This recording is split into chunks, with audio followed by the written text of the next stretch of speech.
Dear students, आज आप अपनी स्क्रीन पर देख रहे होंगे। आज हम JKUT 2024 वाई सीरीज़ का पेपर जो लास्ट ईयर आया था सॉल्व करने जा रहे हैं। इसका पहला क्वेश्चन आपकी स्क्रीन पर ये रहा। द नंबर √3 इज़ √3 क्या है? ऑप्शन दिए गए हैं। ऑड नंबर है, रेशनल नंबर है, रियल नंबर है, नन ऑफ दीज। तो जो √3 यहाँ है ये किसी का स्क्वायर नहीं है, तो इसका स्क्वायर ब्रेक ही नहीं किया जा सकता। इसका स्क्वायर और रूट यानी कि रूट ब्रेक नहीं किया जा सकता है, तो ये रेशनल नंबर नहीं रहेगा। ऑड भी नहीं है, तो इसका जो ऑप्शन है राइट आंसर यानी कि ऑप्शन सी इसका राइट ऑप्शन है। यानी √3 जो है ये रियल नंबर है। रियल नंबर हम जानते हैं, रियल नंबर होती है असल में collection of rational and irrational numbers. क्यों जो मैंने यहाँ लिखा, क्यों डिनोट करता है रेशनल नंबर्स को, एस डिनोट करता है इरेशनल नंबर्स को। यानी real numbers is the set of rational and irrational numbers. और यहाँ √3 जो है ये इरेशनल है और इरेशनल रियल का पार्ट है, लिहाजा √3 एक रियल नंबर है। इसका ऑप्शन सी राइट ऑप्शन है। अब क्वेश्चन नंबर 2 जो है ये क्वेश्चन इस तरीके से आया है। Zeros of polynomial 3x² + 5x - 2। Zeros का मतलब है हमें इसके वैल्यूज ढूंढने हैं। ये क्वाड्रेटिक पॉलिनोमियल है और क्वाड्रेटिक पॉलिनोमियल के जो ज़ीरोज़ रहते हैं वो 2 ज़ीरोज़ होते हैं। ये ऐसे हम तो के नहीं मार सकते, इसको हमें मिडल टर्म स्प्लिटिंग का कंसेप्ट है यानी फैक्टराइजेशन का कंसेप्ट यूज़ करना है। इसके लिए हम मिडल टर्म को मैंने लास्ट लेक्चर में भी बताया। पहली टर्म यानी पहली टर्म है यहाँ 3x², लास्ट टर्म है -2। इसको हमें मल्टीप्लाई आपस में करना है, तो ये -6x² कहलाएगा। -6 नहीं हमें लेना है, खाली 6 लेना है। इसको इस तरीके से ब्रेक करना है, हमें 5x मिल जाना चाहिए। 2 3 होता है 6। और अगर हम +2x लेंगे फिर लेंगे +3x, तो ये बनेगा +5x, इसमें कोई दो राया नहीं। मगर जब इसी 2x और 3x को मल्टीप्लाई करेंगे आपस में, 2 3 6 और x × x² बनेगा, तो ये 6x²। मगर जब हमने प्रोडक्ट यहाँ बनाया वो -6, तो इसको इस तरीके से हम नहीं ब्रेक कर सकते। इसको मैंने क्रॉस मारा यानी कि फिर हमें इस तरीके से इसको लेना है कि हमें माइनस, मैंने लास्ट लेक्चर में भी बताया कि हमें प्रोडक्ट भी आना चाहिए और मिडल टर्म भी आनी चाहिए।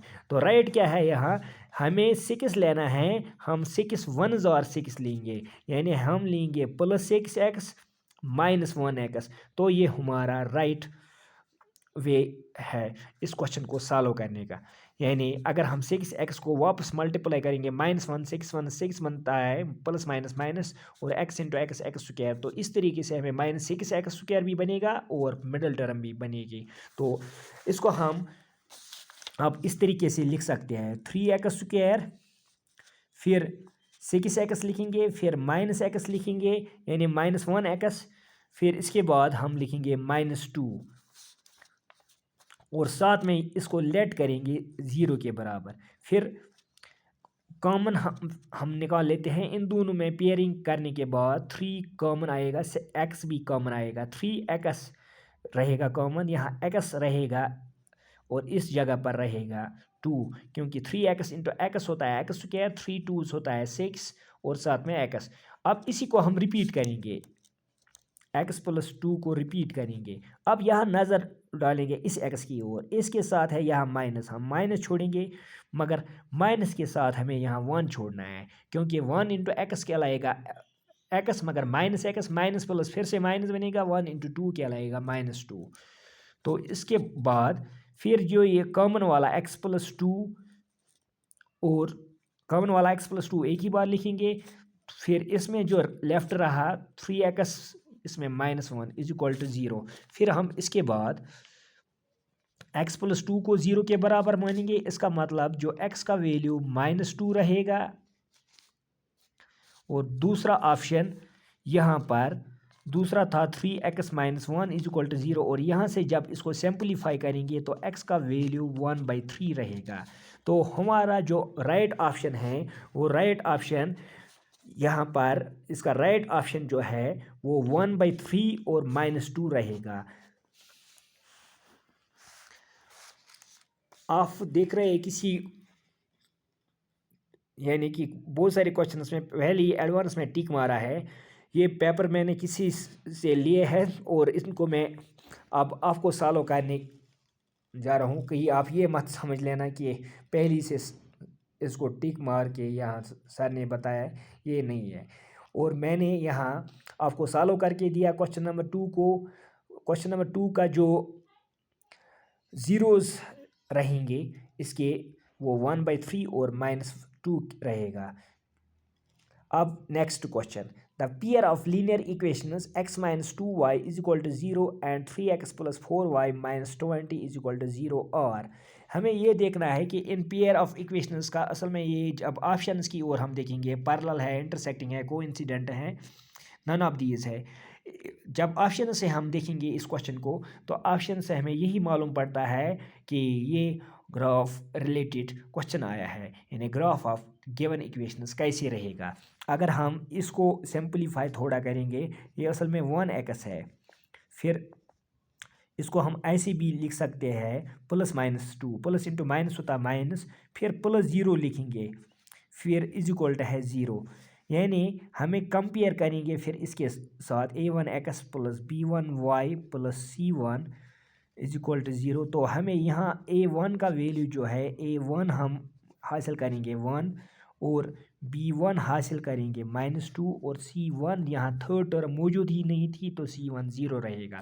इसी तरह अगर इसको कंपेयर करेंगे, यानी a2x b2y फिर c2, इसको इसके साथ कंपेयर करेंगे तो a2 का वैल्यू यहाँ a2 का वैल्यू जो रहेगा, a2 यहाँ रहेगा 3 के बराबर, b2 रहेगा 4 के बराबर और c2 रहेगा -20 के बराबर।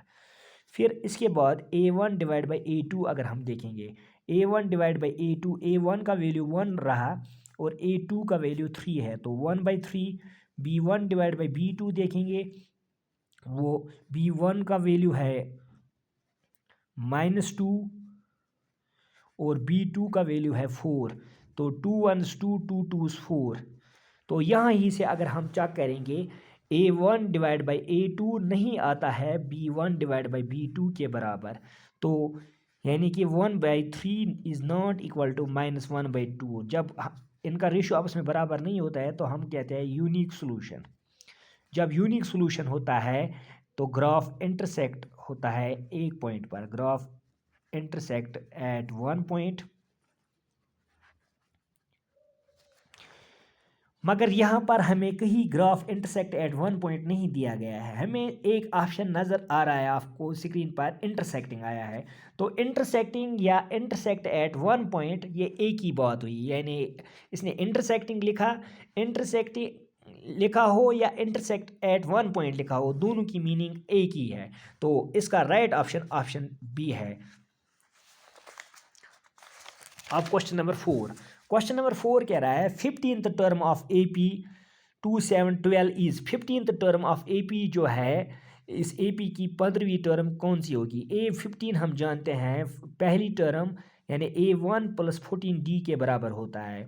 A1 जो पहली टर्म यहाँ है वो 2 है और कॉमन डिफरेंस हमें यहाँ नज़र आ रहा है 5 का, क्योंकि 5 2 को ऐड करेंगे 5, तो 5 से ऐड करने के बाद 7 बनेगा, 7 को 5 ऐड करेंगे तो 12 बनेगा। इसका मतलब कॉमन डिफरेंस यानी ये इंक्रीजिंग AP है, तो इंक्रीजिंग AP में कॉमन डिफरेंस यहाँ हमें दिख रही है 5 की, तो 40 × 5 that will be 70, 70 + 2 that will be 72, यानी ऑप्शन नंबर सी इसका राइट ऑप्शन है। अब नेक्स्ट क्वेश्चन ये ट्रिग्नोमेट्री का है, ट्राइगोनोमेट्री। यहाँ पर बढ़िया सा क्वेश्चन है, मगर आपको ये तभी आएगा जब आपको टेबल मालूम हो। sin स्क्वायर 30 यानी sin 30 हमें होता है 1/2 के बराबर। अगर हम स्क्वायर यहाँ लेंगे तो यहाँ पर भी स्क्वायर आएगा, तो ये 1/4 कहलाएगा। अब cos स्क्वायर 60, अगर cos 60 की बात करेंगे, cos 60 भी होता है 1/2 के बराबर, क्योंकि लास्ट लेक्चर में अगर आपको याद होगा मैंने अपने लास्ट प्रीवियस लेक्चर में बताया था साइन का 30 और cos का 60 ये आपस में बराबर होता है, तो इसका वैल्यू भी 1/2। मगर जब यहाँ स्क्वायर लेंगे इस पर भी स्क्वायर आएगा तो ये भी 1/4। अब अगर इन दोनों को आपस में ऐड करेंगे we get on left side sine square 30 plus cos square 30 cos square 60 और यहाँ राइट साइड में हमें 1/4 प्लस 1/4 आएगा। तो डिनोमिनेटर एक जैसे है 4, तो इनको ऐड करेंगे आपस में, एक और एक मिला के 2 बनेगा। 2/4 जब काटेंगे तो ये 1/2 के बराबर आएगा, यानी 1/2। यहाँ पर हमें स्क्रीन पर कहीं नहीं दिख रहा है 1/2, तो इसका मतलब इसका ऑप्शन जो रहेगा नन ऑफ दीज रहेगा। होप आपने ये अच्छी तरह अंडरस्टैंड किया होगा ये क्वेश्चन भी और आज के लेक्चर में जो भी क्वेश्चन मैंने सिखाए। Thanks, have a nice day.